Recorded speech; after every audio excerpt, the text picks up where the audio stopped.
ভয়ঙ্কর psycho serial killer যে এতটাই ভয়ঙ্কর সে একের পর এক খুন করার পরে দিব্যি বছরের পর বছর চলাফেরা করত। সে এতটাই আত্মবিশ্বাসী যে তার ভেতরে ধরা পড়ার কোনো ভয় নেই, আর এরপরে সেখান থেকেই ঠিক করে তার নেক্সট টার্গেট। অন্যদিকে একজন রিটায়ার্ড পুলিশ অফিসার, যদিও তার রিটায়ার্ডের কারণটা একটু অন্যরকম। সে নিজের দক্ষতার উপরে আত্মবিশ্বাস হারিয়ে চাকরিটা ছেড়ে দেয়। তো একজন আত্মবিশ্বাসীন রিটায়ার্ড পুলিশ অফিসার কি একজন ভয়ঙ্কর আত্মবিশ্বাসী সিরিয়াল কিলারকে ধরতে পারবে? শেষ পর্যন্ত কি হয়েছিল সেটাই দেখানো হবে আজকের গল্পে। তো আজ এক্সপ্লেন করতে যাচ্ছি চাইনিজ ভাষায় মুক্তি পাওয়া অসাধারণ সাসপেন্স থ্রিলার মুভি ক্রিপি। পুরো ভিডিও দেখার অনুরোধ রইল। তো চলুন শুরু করা যাক। মুভির শুরুতেই পুলিশ ডিটেকটিভ তাকাকুরাকে দেখানো হয়। তাকাকুরা সেখানে একজন সিরিয়াল কিলারের সাথে কথা বলতে এসেছিল। তাকাকুরা পুলিশ ডিটেকটিভের পাশাপাশি সে একজন ক্রিমিনাল সাইকোলজিস্টও, আর সেজন্যই এখানে সে এই সিরিয়াল কিলারের সাথে কথা বলতে এসেছে। কারণ পুলিশ সন্দেহ করছে এই কয়েদি শুধু একটা নয়, এর থেকে অনেক বেশি খুন করেছে। কিন্তু তার মুখ থেকে এইসব স্বীকারোক্তি সে কিভাবে বের করবে, আর সেই লাশগুলোই সে কোথায় রেখেছে সেটাই খুঁজে বের করার জন্য ইন্টারোগেশন করতে থাকে তাকাকুরা। এই সিরিয়াল কিলারের নাম ছিল মিসু। তাকাকুরা মিসুর সাথে কথা বলে, কিন্তু দেখা যায় মিসুর মাইন্ড ছিল খুবই শক্তিশালী। কোনোভাবেই তাকাকুরা তার ব্রেনের ভেতরে ঢুকে তার ব্রেনকে কন্ট্রোল করতে পারছিল না। মিসু বলছিল সে কোনোভাবেই তার মুখ থেকে একটা কথাও বের করতে পারবে না, আর এতে তাকাকুরা হাসে। আর এরপরে সে একটু ব্রেক নেয়, আর ব্রেকের সময় সে তার একজন কলিগের সাথে মিসুকে নিয়ে কথা বলছিল। তখনই তারা শুনতে পায় মিসু সেখান থেকে পালানোর চেষ্টা করছে। তারা দৌড়ে সেখানে যায়। অন্যদিকে মেসো বুঝতে পেরেছিল যে এখান থেকে সে পুলিশের হাত থেকে বের হতে পারবে না, আর এই জন্য সেখানে থাকা একজন মহিলাকে সে জিম্মি করে নেয় একটা কাঁটা চামচের সাহায্যে। আর সেখানেই চলে আসে তাকাকুরা। তাকাকুরা অনেক কনফিডেন্ট ছিল যে সে মেসুকে বোঝাতে পারবে এবং তাকে কন্ট্রোল করতে পারবে, আর এই জন্য সে মেসুর সাথে কথা বলতে বলতে ধীরে ধীরে তার সামনে যেতে শুরু করে। মেসু তাকে বারবার বলছিল সামনে না আসার জন্য, কিন্তু তাকাকুরা কথা শুনছিল না। আর যখনই তাকাকুরা মেসুর একেবারে সামনাসামনি চলে যায়, তখন সেই কাঁটা চামচ দিয়েই সে তাকাকুরাকে আঘাত করে, আর এরপরেই সেই মহিলার গলায়ও সে কাঁটা চামচ দিয়ে আঘাত করে তাকে মেরে ফেলে, যার ফলে সাথে সাথে পুলিশ মেসুকে গুলি করে সেখানেই মেরে ফেলে। এরপরেই তাকাকুরা মেসুর মৃত্যু এবং সেই মহিলার মৃত্যুর জন্য সে নিজেকে দায়ী করে। সে ভাবছিল সে অনেক বেশি আত্মবিশ্বাসী ছিল এবং তার ভুল পদক্ষেপের জন্যই এই দুইটি জীবন চলে গেছে। আর সেই জন্যই তাকাকুরা তার পুলিশের চাকরিটি ছেড়ে দেয়। সে একজন সাইকোলজির প্রফেসর হয়ে যায়, আর অন্য শহরে তার স্ত্রীকে নিয়ে শিফট হয়ে যায়।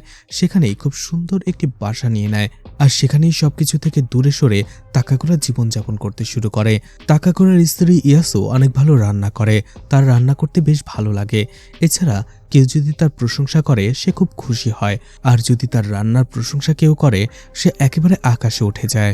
তাকাকুরা আর ইয়াসু ছাড়াও তাদের পরিবারের আরও একজন সদস্য রয়েছে, তাদের কুকুর ম্যাক্স।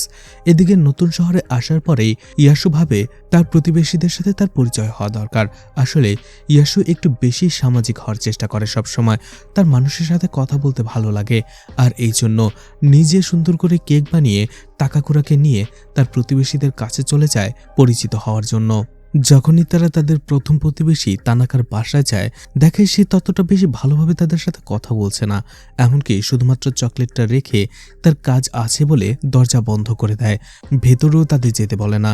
যাই হোক, এরপরে তারা তাদের পরের প্রতিবেশীর কাছে চলে যায়, যার নাম নিশিনো। কিন্তু দেখা যায় বারবার কলিং বেল চাপার পরেও সেই বাসা থেকে কেউ বাইরে আসে না, দরজাও খোলে না। ইয়াসুর এতে মনটা অনেক খারাপ হয়ে যায়। সে তাকাকুরাকে বলতে থাকে, এমন একটা জায়গায় এসেছি আমরা যেখানে ভালো একজন প্রতিবেশীও নেই, এদের সাথে আমরা কি করে থাকবো? তাকাকুরা বলে, তুমি ভালো ভালো রান্না করবে আর ম্যাক্সের সাথে সময় কাটাবে। এদিকে তাকাকুরা ইউনিভার্সিটির ক্লাস শেষ করে ফিল্ড রিসার্চের জন্য সাহায্য করছিল একজন স্টুডেন্টকে, আর তখনই সে ডেটাবেসে অদ্ভুত আর মিস্টিরিয়াস একটা কেস দেখতে পায়। হিনো শহরের এক পরিবারের 3 জন সদস্য হঠাৎ করে নিখোঁজ হয়ে গেছে। 6 বছর আগে ঘটেছিল এই ঘটনাটি, কিন্তু এখনো এই কেসটি আনসলভড থেকে গেছে। কেসটা পড়তে শুরু করে তাকাকুরা। সেখানে দেখতে পায় সেই ফ্যামিলিটা ছিল হোন্ডা ফ্যামিলি। সেই হোন্ডা ফ্যামিলির হাজব্যান্ড, ওয়াইফ এবং তার ছেলে হঠাৎ করে কোনো কারণ ছাড়াই একদিন নিখোঁজ হয়ে যায়। কিন্তু সেই ফ্যামিলির আরও একজন সদস্য ছিল, তাদের ছোট মেয়ে সাকি, যে তখন হাই স্কুলে পড়তো। সেই মেয়েটাকে তারা রেখেই হঠাৎ করেই যেন একদম বাতাসের মতো উধাও হয়ে গেছে। পুলিশ আর কোথাও তাদের কোনো ট্রেস পায়নি। তাকাকুরা এখন আর কোনো পুলিশ ডিটেকটিভ নয়, কিন্তু তারপরও কেসটা পড়ার পরে তার মনে অনেক কৌতূহল জাগে। এছাড়া সে দেখতে পায় এই কেসটা তার সিলেবাসের মধ্যেই রয়েছে, তাই সে ভাবে এই কেসটা নিয়ে স্টাডি করবে। আর দেখতে পায় তারই একজন পুরাতন কলিগ এই কেসটা সেই সময় ইনভেস্টিগেশন করেছিল, তাই সে সিদ্ধান্ত নেয় তার সাথেও যোগাযোগ করবে তাকাকুরা। এদিকে ইয়াসুকে দেখানো হয় সেই দিন সে নিশিনোর বাসায় কেক দিতে পারেনি, আর এই জন্য সে আবারও আজকে নিশিনোর বাসায় একাই চলে আসে। আর এইবার নিশিনো বাইরে আসে, কিন্তু দেখা যায় নিশিনোর ব্যবহারও ছিল অদ্ভুত। সেও ইয়াসুর কাছ থেকে চকলেটটা নিয়ে ভেতরে চলে যায়, নিশিনোর সাথে কথা পর্যন্ত বলে না, তাকে থ্যাঙ্কস বলা তো দূরের কথা। এইবার ইয়াসু প্রচন্ড রেগে যায়, বাড়ির ভেতরে এসে তার রাগ ঝাড়তে শুরু করে। সে বুঝতে পারে তাকে এখানে একাই বসবাস করতে হবে, একজন প্রতিবেশীও তার মতো মিশুক নয়। এদিকে তাকাকুরাকে দেখা যায় সেই কেসটা নিয়ে সে রিসার্চ করতে শুরু করে দিয়েছিল। তার অ্যাসিস্ট্যান্টকে নিয়ে হোন্ডা ফ্যামিলি সেই পরিত্যক্ত বাড়ির কাছে আসে, কিন্তু সেখানে আসার পরেই তার ভেতর থেকে কেমন অস্বস্তি অনুভব করে, যার ফলে সেখানে বেশিক্ষণ না দাঁড়িয়ে সে চলে আসে। রাতের বেলা তাকাকুরা এবং ইয়াসুকে একসাথে বসে খেতে দেখা যায়, আর সেখানে ইয়াসু তাকাকুরাকে আজকের ঘটনা বলে। সে বলে সে নিশিনোর বাসায় গিয়েছিল তাকে কেক দেবার জন্য, কিন্তু এই নিশিনো আরো বেশি অদ্ভুত। সে বাইরে আসে, আমার হাত থেকে কেক নিয়ে কোনো কথা না বলেই সে ভেতরে চলে যায়, আমাকে একটাবার থ্যাঙ্কস পর্যন্ত বলে না। তাকাকুরা বলে আমার পুলিশ অভিজ্ঞতায় বলে যারা একটু অদ্ভুত বা অন্যরকম লোক তারাই সব থেকে বেশি ভালো হয়। এর একদিন পরেই তাকাকুরার সাথে তার পুরনো কলিগ নোগামি দেখা করতে আসে, আর এই নোগামি 6 বছর আগে সেই হোন্ডা ফ্যামিলির কেসটা ইনভেস্টিগেশন করেছিল। নোগামি বলতে থাকে কোনো ক্লু রেখে যাওয়া ছাড়াই হঠাৎ করেই মানুষ এমনভাবে কি করে গায়েব হয়ে যেতে পারে। আমি অনেক চেষ্টা করেছি কোনো ক্লু বের করার, কোনো কিছুই হয়নি। তার উপরে তাদের টিনেজ মেয়েটাকে তারা রেখে গিয়েছিল, কি এমন কারণ থাকতে পারে? তাকাকুরা জানায় এই কেসটা তার সিলেবাসের মধ্যেই রয়েছে, আর এই জন্য সে এটা নিয়ে কাজ করতে চায়। নোগামিও এতে রাজি হয়ে যায়। তারা চাইলে দুজনে মিলে এই কেসটা আবারও ইনভেস্টিগেশন করতে পারে, আর তারা দুজনে অবশ্যই এই কেসটা সমাধান করতে পারবে। তাকাকুরা এতে রাজি হয়ে যায়। তারা ইনভেস্টিগেশনের জন্য আবারও হোন্ডা ফ্যামিলি সেই পরিত্যক্ত বাড়িতে চলে যায়, কারণ তাদের মতে ক্রাইম সিন থেকেই সবকিছুর ইনভেস্টিগেশন শুরু করা দরকার। কিন্তু সেখানে যেয়ে তারা অবাক হয়ে যায়, কারণ হোন্ডা ফ্যামিলির একমাত্র জীবিত সদস্য সাকিকে তারা সেখানে দেখতে পায়। হোন্ডা ফ্যামিলি সেই বাড়িটা 6 বছর ধরে পরিত্যক্ত পড়ে রয়েছে, আর সেখানে ওই সময়টাতে তাদের পরিবারের একমাত্র জীবিত সদস্যের দেখা পাওয়া বিষয়টা খুবই অদ্ভুত। তাকাকুরা ভাবে এটা কি কাকতালীয়, নাকি এর পেছনেও আছে অন্য কোনো কারণ। যাই হোক, তাকাকুরা সাকির সাথে কথা বলার চেষ্টা করে, কিন্তু সাকি খুব নার্ভাস ছিল, যার ফলে কিছু না বলেই সেখান থেকে চলে আসে। এরপরেই তাকাকুরা আর নোগামি হোন্ডা ফ্যামিলির প্রতিবেশীর যে ঘরটা ছিল সেই বাড়িটা দেখার পরে সেখান থেকে চলে আসে। এদিকে ইয়াসুকে দেখা যায় সে তার কুকুর ম্যাক্সকে বাইরে ঘুরতে নিয়ে এসেছিল, কিন্তু হঠাৎ করেই ম্যাক্সের কিছু একটা হয়ে যায়। নিশিনো সেখানেই বাইরে কাজ করছিল, আর ম্যাক্স দৌড়ে গিয়ে নিশিনোর উপরে হামলা করে দেয়, আর এতে প্রচন্ড লজ্জায় পড়ে যায় ইয়াসু। সে নিশিনোর কাছে ক্ষমা চায়। নিশিনো এরপরে হঠাৎ করেই বলতে থাকে এখানকার মানুষগুলো খুবই অদ্ভুত, আর এখানকার মানুষজনরা তেমন ফ্রেন্ডলি নয়, যার ফলে এখানে থাকতে থাকতে তার ব্যবহারের মধ্যেও একটা কঠোর ভাব চলে এসেছে। আর এরপরেই নিশিনো ইয়াসুর চকলেটের প্রশংসা করে, এতে ইয়াসু প্রচন্ড খুশি হয়ে যায়। ঠিক ওই সময়টাতে নিশিনোর মেয়ে স্কুল থেকে বাড়ি ফিরে। মিও যখন ম্যাক্সকে সেখানে দেখে সে প্রচন্ড খুশি হয়ে যায়, আর ম্যাক্সের কাছে দৌড়ে আসে, আর দেখা যায় ম্যাক্সও তার কাছে খুব ভালোবেসেই যাচ্ছিল। আর এটা দেখে নিশিনোর প্রচন্ড রাগ হয়। ইয়াসু এরপরে হঠাৎ করে নিশিনোকে তার স্ত্রীর কথা জিজ্ঞেস করে, আর এতে নিশিনো প্রচন্ড অবাক হয়, আর তার মুডটা একেবারেই চেঞ্জ হয়ে যায়। সে ইয়াসুকে বলে আপনিও বাকি সবার মতোই, আর এরপরেই মিওকে নিয়ে সেখান থেকে সে চলে যায় রেগে। ইয়াসু ভাবে সে হয়তো কোনো ভুল প্রশ্ন করে ফেলেছে, হয়তোবা তার এই প্রশ্নটা করা উচিত হয়নি। সে দ্বিধাদ্বন্দ্বে ভুগে ম্যাক্সকে নিয়ে সেখান থেকে চলে আসে। সেই দিন যখন তাকাকুরা তার কাজ শেষে বাড়ি ফিরছিল, রাস্তার ভিতরেই তাকে নিশিনো আটকে দেয়, আর বলে যে তার স্ত্রী তার পরিবারের ব্যক্তিগত বিষয় নিয়ে অনেক বেশি মাথা ঘামাচ্ছে।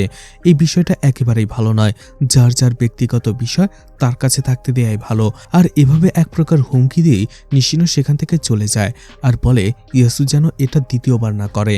নিশিনোর এই হুমকি শুনে তাকাকুরা শুধু অবাক হয়ে সেই অদ্ভুত নিশিনোর দিকে তাকিয়ে থাকে, কিন্তু তারপরও তেমন কিছু সে মনে করে না, কারণ তার স্ত্রী ইয়াসু একটু বেশি মিশুক। সে সবার লাইফে এমনিতেই ঢুকতে চায়, এটা তার একটা বাজে অভ্যাস বলা যেতে পারে। আর এই জন্য তারা যখন একসাথে খাবার খাচ্ছিল, তাকাকুরা শুধু ইয়াসুকে বলে তাদের এই অদ্ভুত প্রতিবেশীদের থেকে যেন ইয়াসু দূরে থাকে। এদিকে পরের দিনই তাকাকুরা চলে আসে সাকির বাসায় তার সাথে দেখা করার জন্য আর সেই ঘটনার ব্যাপারে জিজ্ঞেস করে। কিন্তু সাকি বলে সেই ব্যাপারে তার কিছুই মনে নেই। কেন যেন মনে হচ্ছিল ওই সময়টাতে তার ব্রেন বা মেমোরি একেবারে ব্লার ছিল, যার ফলে ওই সময়টাতে তার সাথে কি কি হয়েছে, তার পরিবারের সাথে কি কি হয়েছে তার একেবারেই মনে নেই। কথাগুলো শুনে অবাক হয় তাকাকুরা। নিশিনোর কথায় কষ্ট না পেয়ে পরের দিন আবারও খাবার রান্না করে নিশিনোর বাসায় চলে আসে এবং সেখানে নিশিনো বাইরে আসলে সে আবারও তার স্ত্রীর কথা জিজ্ঞেস করে। আর এইবার নিশিনো বিরক্ত হয়ে নিশিনোর স্ত্রীর সাথে দেখা করানোর জন্য ইয়াসুকে ভেতরে নিয়ে আসে বাসার। ঠিক ওই সময়টাতে মিউ সেখানে চলে আসে। নিশিনো মিউকে বলে সে তোমার মায়ের সাথে দেখা করতে চায়, তাকে নিয়ে যাও। কথাটা শুনতেই মিউর মুখে ভয় চলে আসে আর সে ইশারায় ইয়াসুকে মাথা নাড়ায়। ইয়াসুও তার ইশারায় বুঝতে পারে যে এখানে কিছুটা একটা গরমিল রয়েছে, যার ফলে সেখান থেকে সে তাড়াহুড়ো করে চলে আসে। এর পরের দিন সাকিকে দেখা যায় তাকাকুরার ইউনিভার্সিটিতে চলে আসে তার সাথে দেখা করার জন্য আর বলে তার মনে পড়েছে সেই দিন কি হয়েছিল, যেদিন তার বাবা মা আর ভাই নিখোঁজ হয়ে যায়। তার কয়েকদিন আগে থেকেই তার মা কারো একটার সাথে কথা বলতো গোপনে আর মোবাইলে, সে বেশ কয়েকবার দেখেছে। ফোনে যখন তার সাথে কথা বলতো তার মা প্রচন্ড ভয়ে থাকতো আর বেশিরভাগ সময় শুধু মাথা নাড়াতো, যেন মনে হচ্ছিল ফোনের ওই পাশে যে ছিল সে মাকে কন্ট্রোল করছিল পুরোপুরি, বা মা তার কাছ থেকে অনেক টাকা ঋণ নিয়েছে আর এই জন্য মাথা নিচু করে তার সব কথা মেনে নিচ্ছে। আর এইভাবে কয়েকদিন চলার পরে মায়ের আচরণ একেবারেই অস্বাভাবিক হয়ে পড়ে। মাঝে মাঝে আমার মা একা একাই হাসতো, একা একাই কাঁদতো, আবার অনেক সময় শুনতাম সে বাচ্চাদের কণ্ঠে কথা বলছে। আর ধীরে ধীরে দেখা যাচ্ছিল আমার বাবা আর ভাই ঠিক আমার মায়ের মতো হয়ে যাচ্ছিল আর তারাও ফোনে কারোর সাথে কথা বলতে শুরু করে। আর আমার মনে হচ্ছিল তারা তিনজন একই জনের সাথে কথা বলছিল। যদিও এটা তার ভুল ধারণা হতে পারে, কিন্তু আমার মনে হয় ফোনের ওপাশে যে কথা বলছিল তার জন্যই হয়তো তার পরিবারের এই তিনজন নিখোঁজ হয়েছে। তাকাকুরা সাকির সাথে কথা বলে বুঝতে পারে যা তার মেমোরি ধীরে ধীরে ফিরে আসছে আর এটা এই কেস ইনভেস্টিগেশনের জন্য অনেক বড় ভাইটাল পয়েন্ট। এদিকে তাকাকুরা বাসায় ফেরার পরে ইয়াসু তাকে বলে ইয়াসু আজকে ডিনারে নিশিনো এবং মিউকে দাওয়াত দিয়েছে। বিষয়টা তাকাকুরার ভালো লাগে না, কিন্তু ইয়াসু বলে নিশিনোর লোকটা ভালো, কিন্তু এখানে থাকতে থাকতে এখানকার মানুষের মতো অদ্ভুত হয়ে গেছে। কিন্তু তারপরও তাকাকুরা নিশিনো সেই হুমকি দেওয়ার ব্যাপারটা সেই ইয়াসুকে বলে না। রাতের বেলা নিশিনো আর মিউ চলে আসে তাদের বাসায় ডিনার করার জন্য। খাবার খাওয়ার পরে নিশিনো ইয়াসুর খাবারের অনেক প্রশংসা করতে শুরু করে আর এতে ইয়াসু অনেক খুশি হয়। খাবার খাওয়ার শেষে নিশিনোর সাথে একা আড্ডা দিতে থাকে তাকাকুরা আর জিজ্ঞেস করে নিশিনোকে সে কি কাজ করে।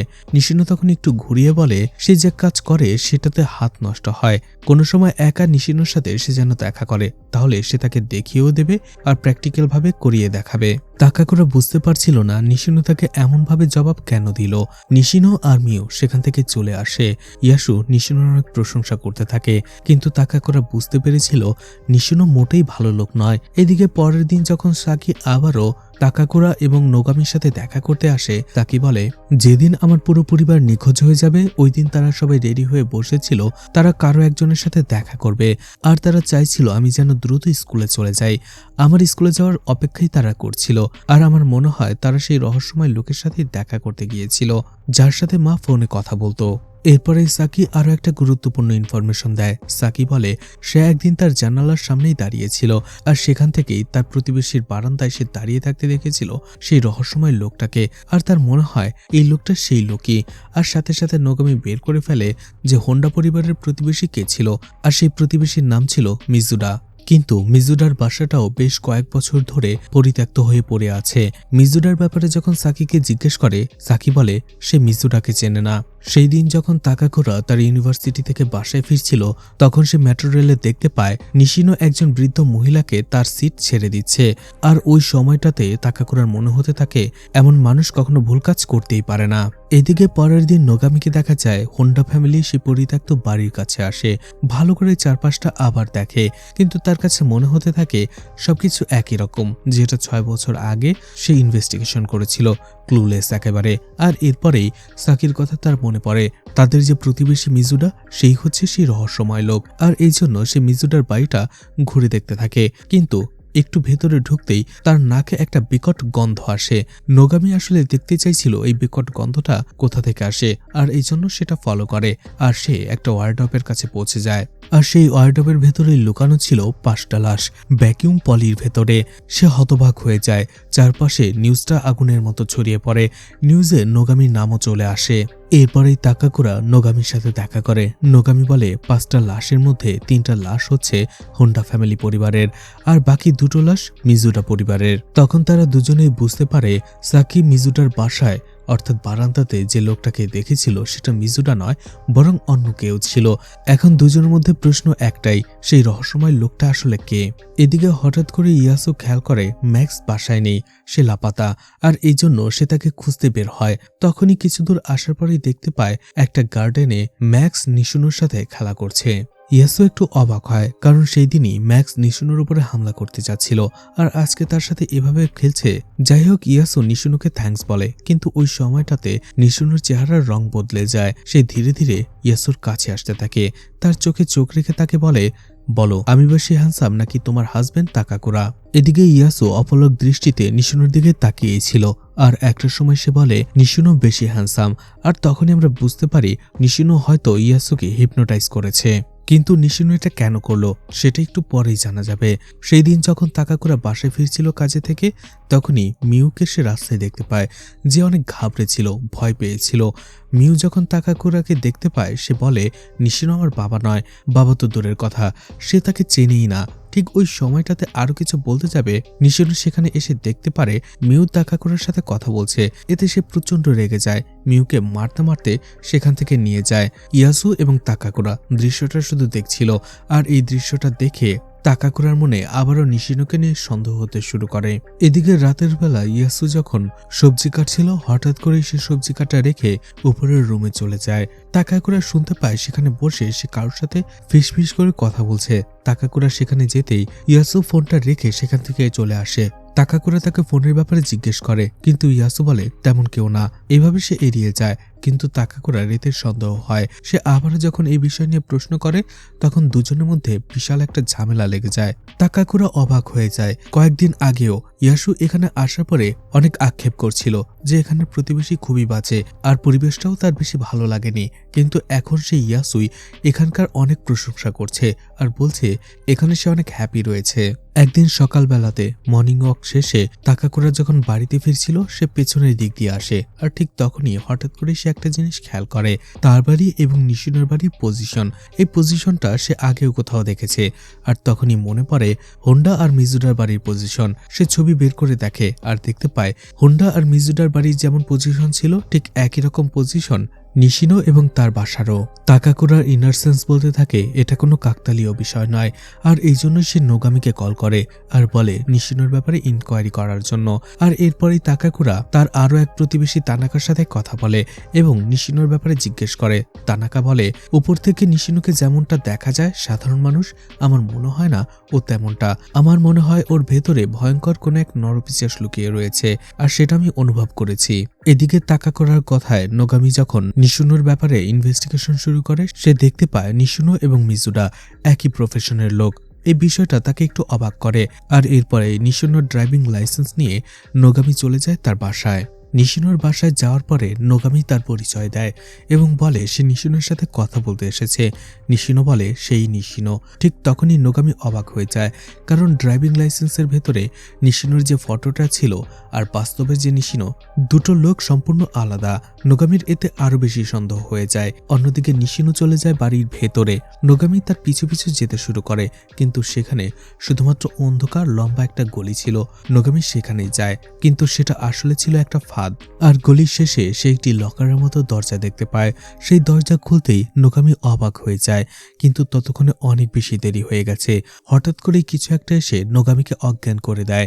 রাতের বেলায় যখন তাকাকুরা বাসায় ফিরছিল, সে খেয়াল করে তার প্রতিবেশী তানাকার বাড়ির লাইট বারবার ফ্লিক করছিল। কি হয়েছে সেটা জানার জন্য যখন তাকাকুরা সেদিকে এগিয়ে যাচ্ছিল, তখনই সেই বাড়িতে বিশাল এক বিস্ফোরণ ঘটে।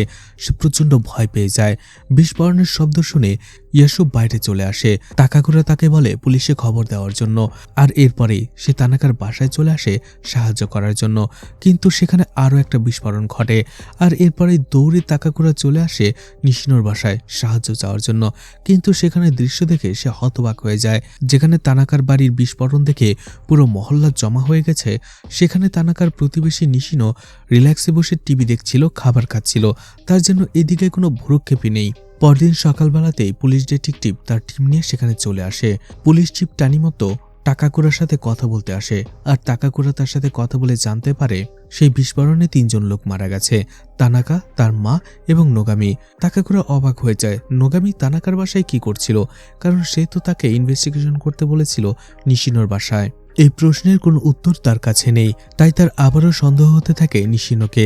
টানিমোটোকে তার এই সন্দেহের কথা সে বলে, কিন্তু টানিমোটো নিশিনোর ব্যাকগ্রাউন্ড আগেই চেক করেছিল, আর সেটা একেবারে ক্লিন ছিল, যার ফলে তাকে সন্দেহ করার কোনো প্রশ্নই আসে না। কিন্তু তাকাকুরা বুঝতে পেরেছিল সে তার প্রতিবেশী নিশিনোকে যতটা সহজ ভেবেছিল, আসলে সে ঠিক ততটাই কঠিন মানুষ।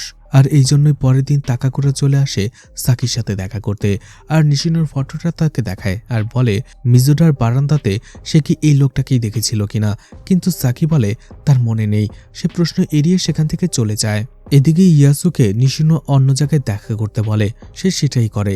আর দেখা যাচ্ছিল ইয়াসুকে নিশিনো পুরোপুরি তার কন্ট্রোলে নিয়ে ফেলেছিল, ইয়াসুকে পুরোপুরি হিপনোটাইজ করে ফেলেছিল। এরপরেই নিশিনোর বাড়ির ভেতরে যে সিক্রেট রুমটা ছিল সেটার দৃশ্য দেখানো হয়, যেখানে মিউ সেখানে চলে আসে। আর দেখা যায় ভ্যাকিউম ব্যাগের ভেতরে একটা ছেলের লাশ, আর এটা ছিল মিউর ভাইয়ের। অন্যদিকে তার মাও সেখানে বসেই ছিল, কিন্তু মিউর মা হিপনোটাইজ ছিল, আর সেটা করেছিল নিশিনো। নিশিনো সেখানে চলে আসে আর মিউকে বলে তার মাকে অজ্ঞান হওয়ার ইঞ্জেকশন দেবার জন্য, আর মিউ তার কথা মতো তার মাকে অজ্ঞান হওয়ার ইঞ্জেকশন দেয়। কিন্তু অজ্ঞান হওয়ার আগেই মিউ তার মায়ের সাহায্যে তার ভাইয়ের লাশটা সেই রুমের ভেতরে থাকা আরও একটা গোপন জায়গায় রেখে দেয়। আর এই সব কিছু থেকে একেবারে ক্লিয়ার হয়ে যায় নিশিনোই হচ্ছে সেই রহস্যময় লোক বা সিরিয়াল কিলার, যে হোন্ডা আর মিজুডার ফ্যামিলিকে হিপনোটাইজ করে তাদের বশে নিয়ে তাদের মেরে ফেলেছে। আর এখন আসল নিশিনোকে মেরে নিশিনোর পরিচয় এখানে থাকছে, আর সে এখন প্ল্যান করছে নিশুকার পরিবারকে একেবারে মেরে ফেলতে, আর যার ফলে সে সবাইকে হিপনোটাইজ করে রেখেছে। এদিকে নিশিনোর হিপনোটাইজের প্রভাব পড়তে শুরু করেছে ইয়াসুর উপরে। সে উদাস হয়ে বসে থাকত, একেবারেই চুপচাপ, আর মাঝে মধ্যে অজ্ঞান হয়ে পড়ত।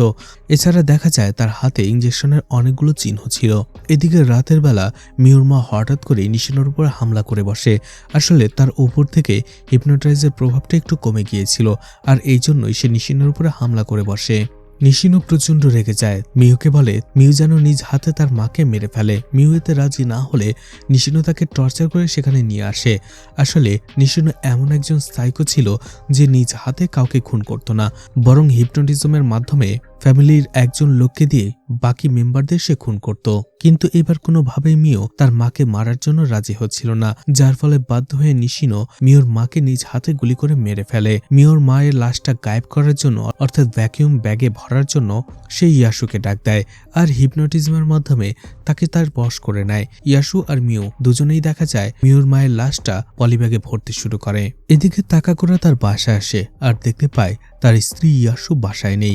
ঠিক ওই সময়টাতে মিউ ভয় পেয়ে সেখানে চলে আসে আর তাকে কিছু বলার চেষ্টা করে, কিন্তু বলার আগেই নিশিনো সেখানে চলে আসে। তাকাকুরার সেই দিনের ঘটনা মনে পড়ে, আর এই জন্য নিশিনোকে ঘরে আসতে না দিয়ে সে দরজা লাগিয়ে দেয়। কিন্তু তাকাকুরা অবাক হয়ে যায় যখন নিশিনো চাবি দিয়ে তার ঘরের লক খুলে ফেলে। তাকাকুরা অবাক হয়ে যায় তার ঘরের চাবি নিশিনোর কাছে কি করে আসলো। তাকাকুরা রেগে যায়, বাইরে বের হয়ে সে নিশিনোকে মারতে শুরু করে। ওই সময় সে দেখতে পায় নিশিনোর বাড়ি থেকে এলোমেলো অবস্থায় হেঁটে বাড়ি ফিরছিল ইয়াসু। সে বুঝতে পারে ইয়াসুর কাছ থেকেই নিশিনো সেই চাবিটা নিয়েছে। সে আবারও তাকে মারতে শুরু করে। ওই সময়টাতে পুলিশ সেখানে চলে আসে আর তাকাকুরাকে অ্যারেস্ট করে নেয়। কিন্তু তাকাকুরা যখন পুরো ঘটনা খুলে বলে, তখন পুলিশ নিশিনোকেও তাদের সাথে নিয়ে যায়। এরপরে তাকাকুরা টানিমন্তকে পুরো বিষয়টা খুলে বলে। এছাড়া বলে সে সন্দেহ করছে এই নিশিনোই নোগামি, টানাকা এবং তার মা, এছাড়া হোন্ডা ফ্যামিলি এবং মিজুডা ফ্যামিলিকে মারার পেছনে রয়েছে। আর সে একজন ভয়ঙ্কর সাইকোপ্যাথ, সিরিয়াল কিলার। টানিমতো বলে তার কাছে এইসবের কি প্রমাণ রয়েছে। টাকাকুরা বলে সে এবং নোগামি হোন্ডা এবং মিজুডা ফ্যামিলির কেসটা নিয়ে ইনভেস্টিগেশন করছিল, আর সেখানে সে বিভিন্ন ইনফরমেশন পেয়েছে যেগুলো নিশিনোর সাথে মিলে যায়। টানাকার বলা সেই কথা এবং আরো বিভিন্ন ইনফরমেশন সে টানিমোটোকে দেয়। টানিমোটো বলে ঠিক আছে, আমি ওকে এইসব ব্যাপারে জিজ্ঞাসাবাদ করব। কিন্তু সেখানে যাওয়ার পরে দেখা যায় নিশিনো সেখান থেকে পালিয়ে গেছে। তারা দুজনেই চলে আসে নিশিনোর বাসায় তাকে ধরার জন্য, কিন্তু তাকাকুরা আগে তার বাসায় চলে আসে তার স্ত্রী ইয়াসুকে দেখার জন্য। অন্যদিকে টানিমোটো চলে যায় নিশিনোর বাসায়, কিন্তু ভেতরে কেউ ছিল না, দরজাটা খোলাই ছিল। টানিমতো ভেতরে চলে আসে। ভেতরে কাউকে খুঁজে না পেতে পেতে সে ভেতরের দিকে আসতেই সেই সুড়ঙ্গটা দেখতে পায়, আর সেটার ভেতর দিয়ে আসতেই আবারও সেই বড় লকার রুমটা, আর যেটা ছিল একটা ফাঁদ। কারণ টানিমতো সেখানে আসার পরে সেই রহস্যময় গুহাটার ভেতরে পড়ে যায়, আর যেখানে নিশিনো তাকে একটা ইঞ্জেকশন দিয়ে মেরে ফেলে। এদিকে টাকাকুরা তার বাসায় আসার পরে ইয়াসুকে দেখতে পায় না, আর এই জন্য তাকে খোঁজার জন্য সে নিশিনোর বাসায় চলে আসে।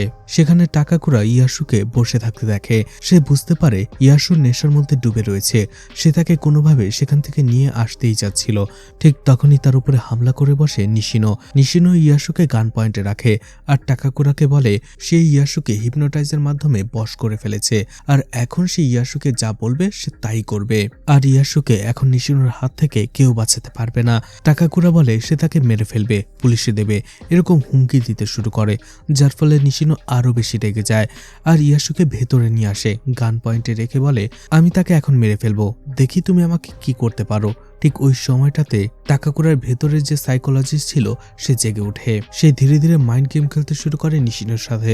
দুজনের মধ্যে লড়াই হচ্ছিল, দুজনেই বোঝাতে যাচ্ছিল কে কার থেকে বেশি শক্তিশালী মনের দিক থেকে। আর এরপরে সে ইয়াসুর উপরে কথার জোর খাটাতে থাকে। ইয়াসু একটা সময় ধীরে ধীরে নিশিনোকে ছেড়ে টাকাকুরার কাছে চলে আসে, আর এভাবেই টাকাকুরা নিশিনোকে বোঝায় মাইন্ডের দিক থেকে সে তার থেকে অনেক বেশি শক্তিশালী। এতে তাকাকুরা অনেক বেশি খুশি হয়ে গিয়েছিল, কারণ তার স্ত্রী তার কাছে চলে এসেছিল, সে তাকে জড়িয়ে ধরে।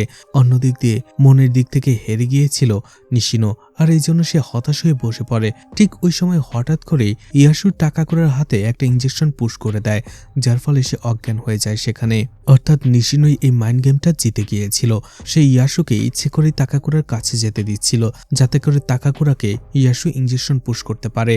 আর এইদিকে নিশিনো বুঝতে পারে এই ঘরে এখন থাকলে সে ধরা পড়ে যাবে, আর এই জন্য সে তার গাড়িতে নকল নাম্বার প্লেট লাগিয়ে নতুন বাড়ির সন্ধানে যেতে শুরু করে।